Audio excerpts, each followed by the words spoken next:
Dhami cabinet की अहम बैठक आज। कर्मचारियों के दिवाली बोनस पर लग सकती है मुहर। कई राजस्व क्षेत्रों को पुलिस को सौंपने का भी लिया जा सकता है फैसला।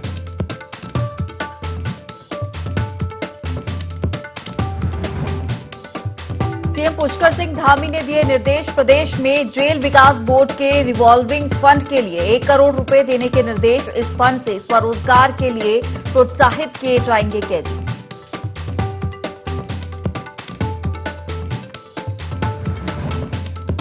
सीएम धामी ने देहरादून के टपकेश्वर मंदिर में की पूजा अर्चना। उज्जैन में हुए कार्यक्रम में वर्चुअल रूप से जुड़े सीएम धामी। कहा, पीएम मोदी की अगुवाई में पूरा देश हो रहा मजबूत।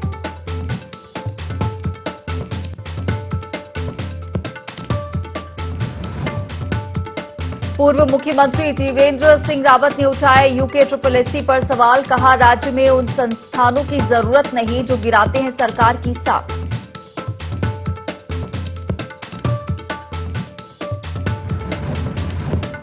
और बीजेपी प्रदेश अध्यक्ष का बयान। हरिद्वार जिला पंचायत और क्षेत्र पंचायत में भाजपा प्रत्याशियों के निर्विरोध चुनाव को बताया सरकार के विकास कार्यों की जीत। हरिद्वार की जनता का जताया आभार।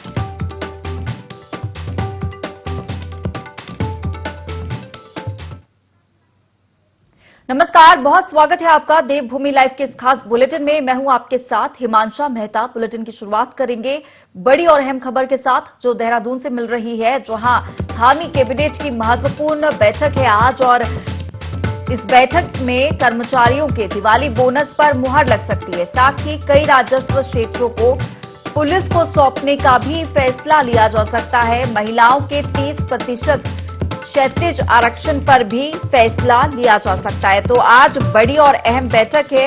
आपको बता दें, धामी कैबिनेट की बड़ी और अहम बैठक आज है और कर्मचारियों के दिवाली बोनस पर मुहर लग सकती है। इसके साथ ही कई राजस्व क्षेत्रों को पुलिस को सौंपने का भी फैसला लिया जा सकता है और इसी के लिए ये बैठक काफी अहम साबित हो सकती है। महिलाओं के 30% क्षैतिज आरक्षण पर भी फैसला लिया जा सकता है। तो आपको बता दें कि धामी मंत्रिमंडल की आज बैठक है। कर्मचारियों के दिवाली बोनस और डीए पर भी मुहर लग सकती है, ये जानकारी सामने आ रही है। आपको बता दें कि आज होने वाली अहम बैठक में राज्य कर्मचारियों को केंद्र के समान बढ़े हुए महंगाई भत्ते और दिवाली बोनस की स्वीकृति मिल सकती है। तो आज कर्मचारियों के दिवाली बोनस पर मुहर लग सकती है और साथ ही बैठक में कई विभिन्न विभागों से संबंधित प्रस्तावों पर भी निर्णय लिए जा सकते हैं। तो ये बड़ी खबर देहरादून से आपको बता रहे हैं। आज धामी कैबिनेट की महत्वपूर्ण और अहम बैठक है। ये बैठक काफी अहम इसीलिए मानी जा रही है क्योंकि ये कहीं ना कहीं राज्य कर्मचारियों के लिए खास है, क्योंकि इस बैठक के दौरान दिवाली बोनस पर मुहर लग सकती है। केंद्र के समान जो डीए है वो बढ़ सकता है। बोनस यहां पर दिवाली का बोनस और डीए इस पर मुहर लग सकती है। केंद्र के समान बढ़े हुए महंगाई भत्ते और दिवाली बोनस को आज स्वीकृति मिल सकती है। तो राज्य कर्मचारियों के लिए कहीं ना कहीं ये अहम बैठक मानी जा रही है और इसके साथ ही कई राजस्व क्षेत्रों को पुलिस को सौंपने का भी फैसला इस बैठक के दौरान लिया जा सकता है और महिलाओं के लिए 30% क्षैतिज आरक्षण पर भी फैसला यहां पर लिया जा सकता है।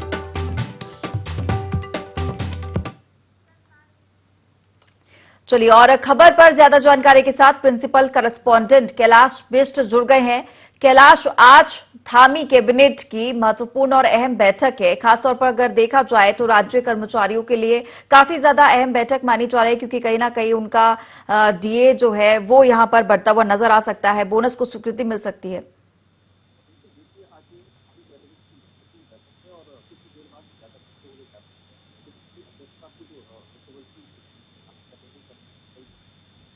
और इससे इस बैठक को महत्वपूर्ण माना जा रहा है। दिवाली दिया जाता है हर बार की तरह प्रस्ताव लाया जा सकता है कैबिनेट में और इसी को लेकर यहाँ पर बैठक है। इसके अलावा अगर बात करें जो राजस्व विभाग है जो अंकिता हत्याकांड हुआ था, उसके बाद ये मांग उठने लगी थी के बाद वहाँ पर पुलिस की तैनाती वहाँ थी, तो उसका भी आज कैबिनेट के टाइम प्रस्ताव लाया जा सकता है। इसके साथ ही जो 37 आरक्षण की बात हो रही थी उत्तराखंड की महिलाओं के, इसकी भी आज कैबिनेट में प्रस्ताव आ सकता है। इसके अलावा जो यहाँ पर महत्वपूर्ण जो जानकारी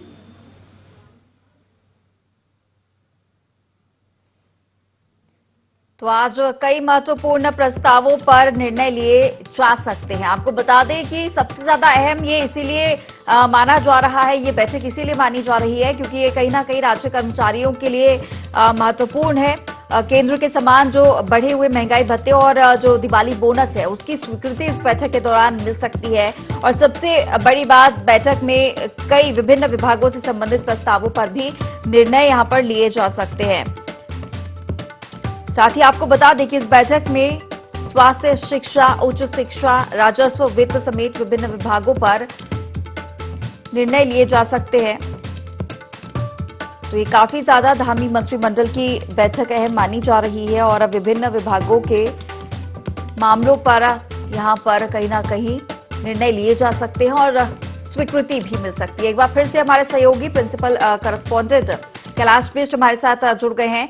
कैलाश, जिस तरीके से अगर राज्य कर्मचारियों की बात की जाए, उनका तो डीए बोनस यहां पर बढ़ने की जानकारी सामने आ रही है। इसके साथ ही कई राजस्व क्षेत्रों को जो पुलिस को सौंपने का फैसला लिया जाना है, उसको लेकर क्या जानकारी आपके पास? देखिए, जो राजस्व क्षेत्र है वहां पर पटवारी होता है और कानूनगो होता है और वहां पर पुलिसिंग कम होती है, यानी राजस्व पुलिस वहां पर सक्रिय होती है और राजस्व पुलिस में वो संसाधन नहीं हो पाते जिन संसाधनों की आवश्यकता होती है। क्योंकि अगर उत्तराखंड की बात करें तो उत्तराखंड के जो ग्रामीण जो अचल हैं, ग्रामीण जो इलाके हैं, वहां पर राजस्व पुलिस आज भी तैनात है, जिसमें पटवारी और कानूनगो की बहुत ज्यादा महत्वपूर्ण भूमिका होती है। लेकिन जब से अंकिता हत्याकांड हुआ था और जब अंकिता के परिजनों ने रिपोर्ट दर्ज करवाई थी पटवारी में, तो पटवारी ने 6 दिन तक उस पूरे मामले को लटका कर रखा, जिसके चलते लड़की की हत्या भी हुई और जो पूरा मामला था वो लंबित हुआ। उसके बाद ये मांग उठने लगी थी कि जो राजस्व जो क्षेत्र है वहां पर पुलिस को वहां पर तैनात किया जाए और राजस्व का जो क्षेत्र है उसको कम किया जाए। उसके बाद ही मुख्यमंत्री ने भी इसको बड़ी गंभीरता से लिया था और आज कैबिनेट में ये अहम प्रस्ताव आ सकता है। और प्रस्ताव अगर पारित हो जाता है तो उत्तराखंड के जो कई इलाके हैं जो राजस्व पर निर्भर थे, राजस्व जो पुलिस होती थी, तो राजस्व पुलिस वहां पर कम होगी और जो आम जो पुलिस होती है, आम पुलिस की तैनाती वहां पर बढ़ जाएगी, ताकि जो दूरस्थ क्षेत्रों में जो क्राइम होता है, जो अपराध होते हैं, वहां पर भी जो कानून व्यवस्था है, कानून व्यवस्था चाक चौबंद हो सके और वहां पर भी अपराधियों पर नकेल कसी जा सके। तो इसलिए इस फैसले को बहुत ज्यादा महत्वपूर्ण माना जा रहा है। कैलाश, इसके साथ ही विभिन्न विभागों को लेकर भी कुछ निर्णय यहाँ पर लिए जा सकते हैं। अगर बात की जाए शिक्षा को लेकर, चिकित्सा को लेकर और भी अन्य कई ऐसे विभाग हैं जिनको लेकर कई महत्वपूर्ण निर्णय इस बैठक में लिए जा सकते हैं।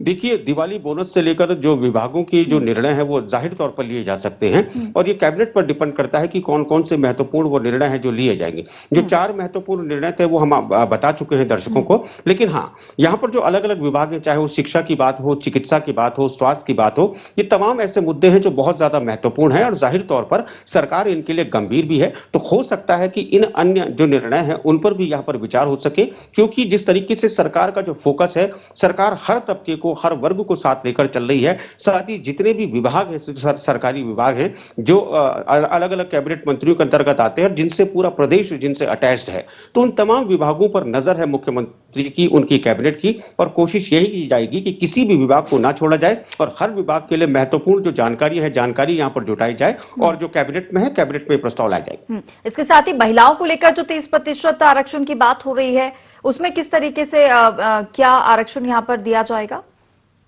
हाँ, देखिए, 30% क्षैतिज जो आरक्षण है उसकी बात चल रही थी। हालांकि जो माननीय न्यायालय हाई कोर्ट है उत्तराखंड का, उसके द्वारा ये रोक लगाई गई थी, लेकिन एसएलपी दाखिल की थी राज्य सरकार ने सुप्रीम कोर्ट में। तो सुप्रीम कोर्ट से यही उम्मीद थी सरकार को कि यहाँ पर जो सुप्रीम कोर्ट से जो फैसला आए वो महिलाओं के हक में आए, और हक में आता है तो आज इस मुद्दे को भी आज कैबिनेट में रखा जा सकता है। और ये मुद्दा अगर कैबिनेट में रखा जाएगा तो जाहिर तौर पर जो उत्तराखंड की जो महिलाएं हैं, 30% आरक्षण का लाभ उनको हर क्षेत्र में मिलेगा, जिससे उनको कई तरह के लाभ यहां पर मिलने जा रहे हैं। बिल्कुल, तो कहीं ना कहीं बहुत अहम बैठक ये मानी जा रही है। जिस तरीके से यहाँ पर धामी कैबिनेट की बैठक हो रही है। हमारे साथ जुड़ने के लिए आपका बहुत शुक्रिया।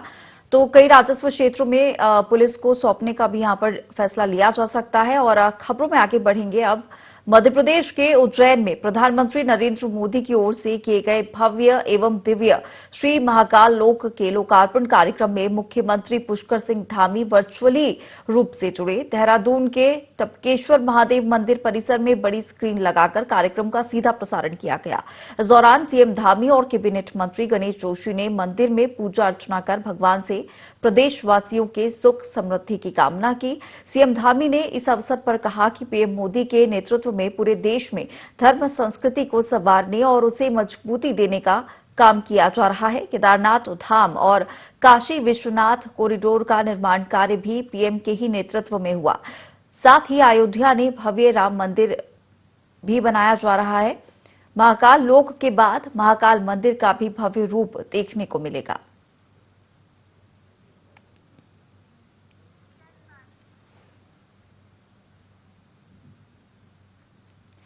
यूके SSSC भर्ती परीक्षा पर पूर्व मुख्यमंत्री त्रिवेंद्र सिंह ने बयान दिया है। उन्होंने कहा कि यूके SSSC को बनाने की मंशा सही नहीं थी। साथ ही आरोप लगाते हुए कहा कि इस परीक्षा में लगातार घपले सामने आ रहे हैं, जिसमें आयोग के पूर्व अध्यक्ष और डॉक्टर RBS रावत सहित पूर्व सचिव मनोहर कन्याल, परीक्षा नियंत्रक RS पोखरिया की गिरफ्तारी हो चुकी है। वहीं पूर्व सचिव संतोष बडोनी को भी सस्पेंड किया जा चुका है।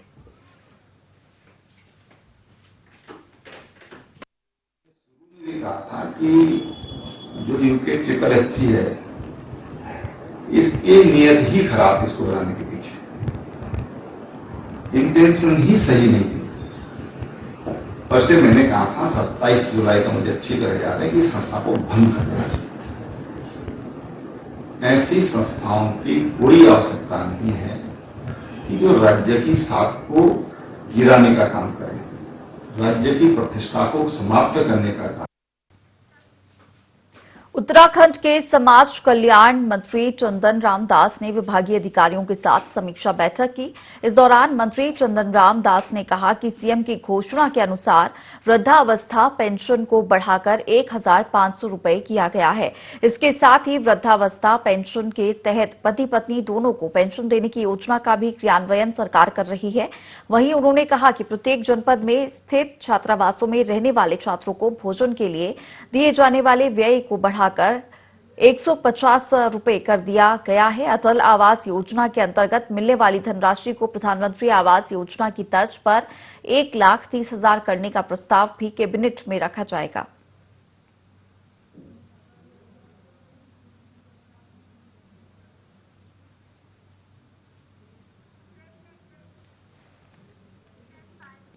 मसूरी में आगामी त्योहारों के मद्देनजर मसूरी थानेदार ने व्यापारियों की एक बैठक बुलाई। बैठक में व्यापारियों को अपने प्रतिष्ठानों के सामने वाहन न खड़ा करने को लेकर निर्देश दिए गए, तो वहीं पटाखा मार्केट को लेकर भी महत्वपूर्ण निर्देश दिए गए हैं। बताते चले कि त्योहारी सीजन के दौरान मसूरी बाजार में जाम की स्थिति निर्मित हो जाती है। एक औपचारिक मीटिंग रखी हुई थी एसओ साहब के साथ। कोहली जी ने बताया कि पहले हमने यहाँ पर जो असुविधा होती है हमें उस पार्किंग की होती है, जो गाड़ी सड़क के किनारे लगाते हैं दुकान के, इसको हटाने की मांग करी गई है। और उन्होंने कहा था कि हम पहले वार्निंग देंगे, नहीं तो उसके बाद गाड़ी को क्रेन से उठाकर ले जाया जाएगा। व्यापारी ने यही कहा है कि हमें ये त्यौहार का सीज़न होता है, जो हफ्ते भर करवा चौथ है, दिवाली है, इसमें लंडौर का हमारा थोड़ा सा अच्छा काम चलता है। तो उस विषय में व्यापारियों ने यही कहा है कि यहाँ से जल्द इसको हटाया जाएगा, यहाँ से अतिक्रमण को, ये जो गाड़ी को होता है। व्यापारियों के साथ में मीटिंग चल रही है। अभी हम कोई नियम नहीं बना रहे हैं, हम एक दूसरे से बात कर रहे हैं कि हम किस तरह से इस चीज़ को ठीक कर सकते हैं। पहले तो कोशिश करेंगे कि यहाँ गाड़ियाँ खड़ी ना हो, पार्किंग खुल जाए। पार्किंग में थोड़ा सा संपर्क मार्ग बनना शेष है, डाइवर्जन भी करना है, और लोडिंग अनलोडिंग का मामला है, कुछ सुरक्षा का मामला भी है। बहुत सारी चीज़ें हैं, वो दिन पर दिन हम मीटिंग करके सुधार करते रहेंगे। हम कितनी बड़ी पार्किंग बना लें, आप देखिए किंग पार्किंग खाली पड़ी, क्योंकि लोग वहाँ जाना नहीं चाहते, सबको अपनी सुविधा चाहिए। तो इसके लिए हम थोड़ा नियमों को सख्त कर रहे हैं। क्रेन मैंने मंगा लिया, कुछ गाड़ियाँ मैंने उठा के डाल दी है।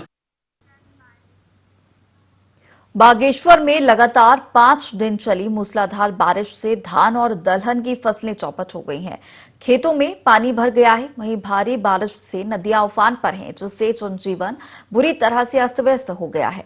जगह जगह सड़कों पर जलभराव होने से सड़कें तालाब बन गई हैं। यातायात की व्यवस्था पूरी तरह से ठप हो गई है। वहीं जमीन धसकने से पाइपलाइन क्षतिग्रस्त हो गई है। दिन से बारिश जारी है। हमारा बहुत सारा नुकसान इस बारिश में हुआ है। धान के थुपड़े खेतों में तैर रहे हैं और जो पशु के लिए चारा होता था जिसको हम पराली कहते थे, पराली तैर रही है। और जो क्योंकि इस बार वैसे ही धान की पैदावार बहुत कम थी और ऊपर से ये प्रकृति की मार ये पड़ गई है और बारिश अभी जारी है। पता नहीं कितने दिनों तक ये बारिश चलेगी। बहुत बड़ा नुकसान हमारा हुआ है और मेरा सरकार और प्रशासन से अनुरोध है कि ये जो हमारा नुकसान हुआ है, नुकसान का आकलन करके शीघ्र मुआवजा दिया। उत्तराखंड में लगातार 3 दिनों से भारी बारिश का दौर जारी है। वहीं जनपद में भारी बारिश के बाद नानक सागर जलाशय का जलस्तर बढ़ने पर 4000 क्यूसेक पानी छोड़ा गया है, जिसके कारण निचले इलाकों में जलभराव की स्थिति बन गई है। इस दौरान प्रशासन ने निचले क्षेत्रों में रहने वाले ग्रामीणों को ऊंचे स्थानों पर जाने की हिदायत दी है।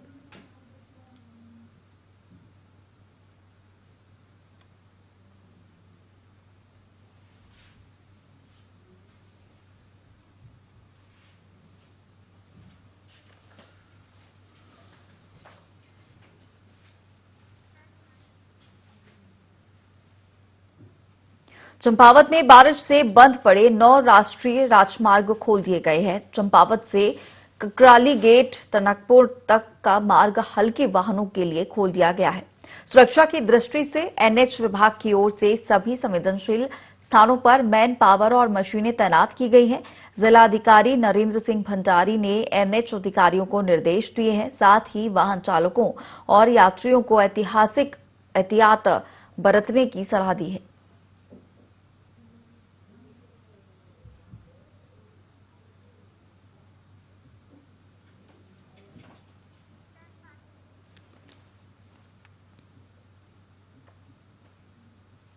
उत्तराखंड के कैबिनेट मंत्री सौरभ बहुगुणा की हत्या की साजिश रचने का पुलिस ने पर्दाफाश किया है। डीआईजी और पुलिस प्रवक्ता सेंथिल अब्दुई ने बताया कि मामले में मुख्य आरोपी हीरा सिंह सहित 4 लोगों को पहले ही गिरफ्तार किया जा चुका है। उन्होंने कहा कि आरोपी हीरा सिंह कैबिनेट मंत्री सौरभ बहुगुणा से रंजिश रखता था, इसीलिए उसने एक तांत्रिक के साथ मिलकर मंत्री की हत्या की साजिश रची थी। अभी कई आरोपियों की पुलिस तलाश कर रही है। डीआईजी सेंथिल ने बताया कि मामले की तह तक पहुंचने के लिए अन्य राज्यों की पुलिस से मदद ली जाएगी।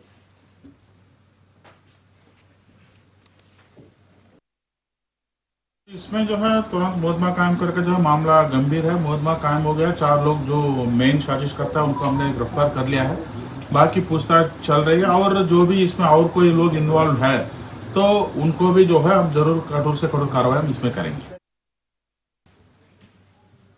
हल्द्वानी में अंतर्राष्ट्रीय बालिका दिवस के मौके पर बैंक्वेट हॉल में माहवारी के दौरान स्वच्छता और उनके अधिकारों को लेकर कार्यक्रम का आयोजन किया गया। कार्यक्रम में महिला बाल विकास मंत्री रेखा आर्य शामिल रही।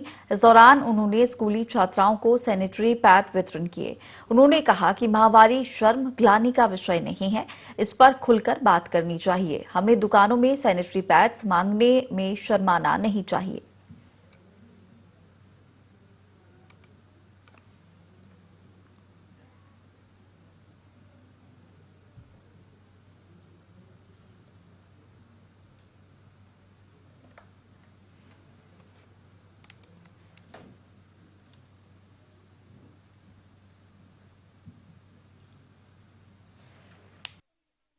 प्रोग्राम अंतर्राष्ट्रीय बालिका दिवस पे रखा गया है, जिसमें महिला सशक्तिकरण एवं बाल विकास जो विभाग है उसने स्वास्थ्य विभाग से भी जो है यहाँ पर विशेषज्ञों को आमंत्रित किया था, जिसकी वहाँ की तरफ से मैं यहाँ पे उपस्थित हुई और मैंने बच्चों को माहवारी या मेंस्ट्रुअल हाइजीन के बारे में जो है बताया और साथ ही जो है एनीमिया के बारे में बताया, क्योंकि यहाँ पे 3000 की संख्या में किशोरियाँ जो है यहाँ पर खड़ी हुई हैं। तो ऐसे मंच से यदि किशोरियों को इन 2 टॉपिक्स पे देखिए, आज अंतर्राष्ट्रीय बालिका दिवस है और अंतर्राष्ट्रीय बालिका दिवस पे सर्वप्रथम मैं पूरे प्रदेश की अपनी बालिकाओं को बहुत सारी बधाई देती हूँ। साथ साथ में चूँकि आज अंतर्राष्ट्रीय बालिका दिवस है तो देश की भी बालिकाएं हैं और अंतर्राष्ट्रीय बालिकाएं हैं, सभी का आज बड़ा विशेष दिन है। सभी लोगों को मेरी ओर से ढेर सी शुभकामनाएँ हैं। बाकी आज हल्द्वानी में एक वृहद स्तर पर जो है बालिकाओं के लिए कार्यक्रम आयोजित किया गया है, जिसका ध्येय जो है यह बताना है कि महामारी में स्वच्छता हमारा अधिकार और हमारा कर्तव्य, ये दोनों चीज़ों का जो है उनको बोध कराने का आज का यह कार्यक्रम है। और इसी कार्यक्रम के निमित्त और इसी थीम के निमित्त पूरे प्रदेश भर में सभी जनपदों में ये कार्यक्रम किए जा रहे हैं, जहां बालिकाओं को हमारे विभाग के द्वारा जो है निःशुल्क सैनिटरी नैपकिन जो है वह वितरित की जा रही है, ताकि महामारी के दौरान में वो किसी प्रकार के संक्रमण का शिकार न होने पाए। उत्तराखंड में लगातार 3 दिनों से भारी बारिश का दौर जारी है। वहीं जनपद में भारी बारिश के बाद नानकमत्ता नानक सागर जलाशय का जलस्तर बढ़ने पर 4000 क्यूसेक पानी छोड़ा गया है, जिसके कारण निचले इलाकों में जलभराव की स्थिति बन गई है।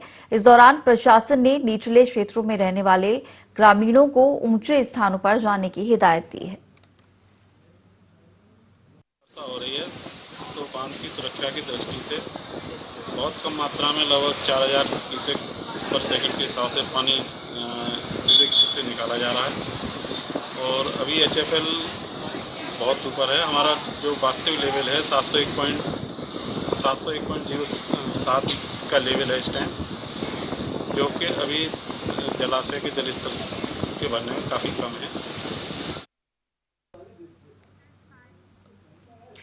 खबर देहरादून से आपको बता दें, जहां पहाड़ी क्षेत्रों में बढ़ती दुर्घटनाएं चिंता का विषय बन गई हैं, जिसे देखते हुए अब मैदानी मूल और पहाड़ी क्षेत्रों में परिवहन के मानकों में बदलाव की मांग उठने लगी है। लैंडस्टोन से बीजेपी विधायक दिलीप रावत का कहना है कि पहाड़ी क्षेत्रों में 18 सीटर बस को ही परमिशन मिलनी चाहिए, क्योंकि मार्ग सकरे हैं। उनका कहना है कि सीट बेल्ट को भी खत्म कर देना चाहिए, क्योंकि ऐसे में ज्यादातर देखा गया है कि सीट बेल्ट लगाने से व्यक्ति भी गाड़ी के साथ खाई में जा गिरता है, जिसके कारण उसकी मौत हो जाती है। उन्होंने कहा कि इस संबंध में उन्होंने परिवहन मंत्री और मुख्यमंत्री से बातचीत कर ली है और अब पत्र भी भेज रहे हैं।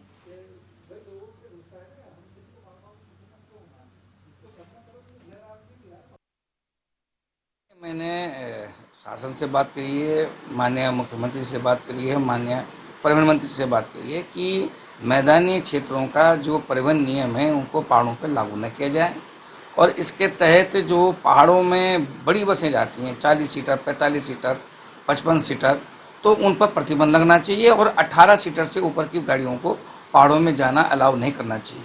और जितनी भी हमारी यातायात की जो एजेंसियां हैं उनको भी निर्देशित करना चाहिए कि क्रमबद्ध होकर नई गाड़ियों को जो है 18 सीटर से ऊपर की बसें न लगाई जाएँ। इसका कारण ये है कि एक तो बहुत सारी कैजुअलिटी होती है, दूसरा पहाड़ों में सड़कें जो हैं बहुत पतली हैं, नैरो हैं, तो उसमें छोटी गाड़ी ज़्यादा सुगमता से जा सकती हैं। तो ये मेरा सुझाव। चलिए, फिलहाल इस बुलेटिन में इतना ही। आप बने रहिए IND 24 के साथ।